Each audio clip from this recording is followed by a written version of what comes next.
If I were to tell you that the device in your pocket has already stolen more of your time than you realize, imagine this scenario. It's 2 a.m. and I'm lying in bed, the phone glowing faintly in the dark. I just opened Instagram at 11:30 p.m. and somehow 3 hours had vanished. My thumb was sore from swiping, and the blue light made my eyes ache.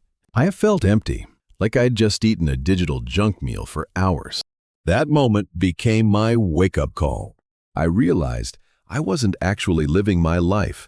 I was watching other people's lives through a screen. The worst part was that I wasn't even enjoying the process. I was trapped in what I call the swipe vortex, that mindless loop where you keep swiping, hoping the next post will finally satisfy you, but it never really does. Sound familiar?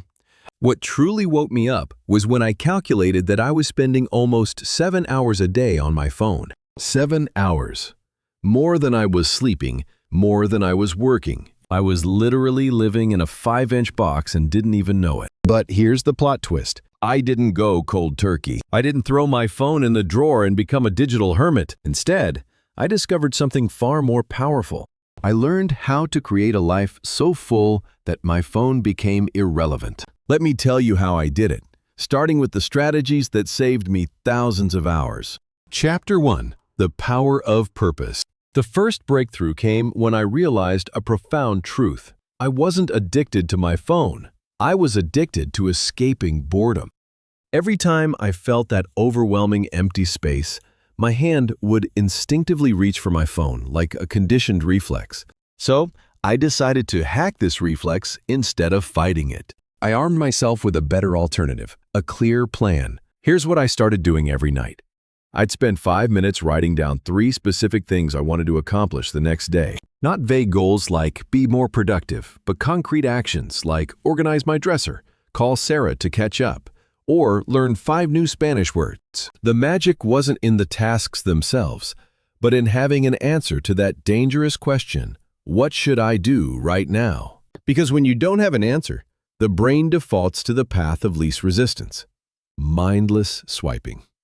I remember the first day I tried it. I woke up, felt the familiar urge to check my phone, but looked at my list instead.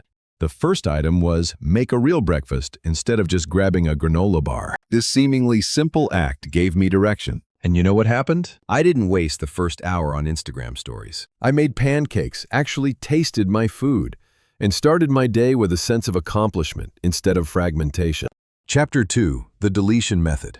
But a plan alone wasn't enough when the temptation was right there in my pocket, so I had to be ruthless. I deleted Instagram. Then, I reinstalled it an hour later. Then, I deleted it again and reinstalled it. This went on for weeks, and I felt like a failure. But then I realized that every time I deleted the app, I was creating friction. Those 30 seconds of going to the App Store, searching, and reinstalling the app were just enough to break the automatic behavior. Eventually, the shift happened. On the 4th or 5th time I went to reinstall Instagram, I paused and thought, wait, why do I even want this right now? I couldn't come up with a good reason, so I left it deleted.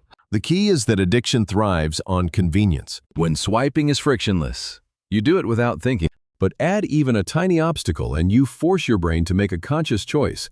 And when we're thinking clearly, we usually choose the better option. I even deleted Chrome from my phone, so I couldn't just Google Instagram and use the web version. Yes, it was extreme. Yes, it was annoying. But the annoyance was the point. It made me start questioning, do I really need to do this? Chapter 3. The Outdoor Revelation. The story took an unexpected turn here.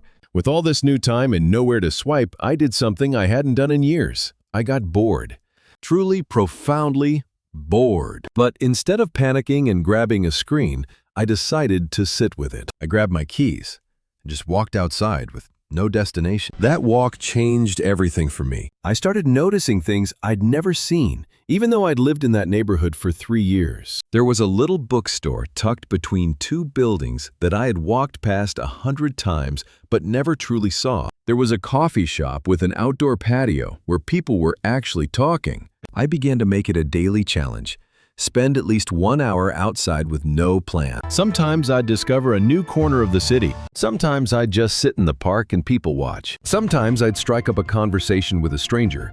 something I had never done when my face was buried in my phone. One evening, I was by a small lake near my house, just watching the sunset reflect on the water. I felt an emotion I hadn't experienced in months.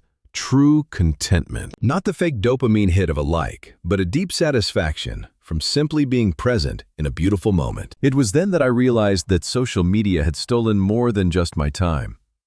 It had stolen my ability to appreciate the real world. Chapter 4. The revival of human connection. The real shift happened when I applied the no-phone approach to my relationships. I used to be the person who pulled out their phone the second there was a pause in the conversation. Awkward silence. Check Instagram. Waiting for our food at a restaurant? Scroll through TikTok videos. I was there physically, but my mind was a million miles away. I didn't even realize how much it was affecting my relationships. So I made a new rule.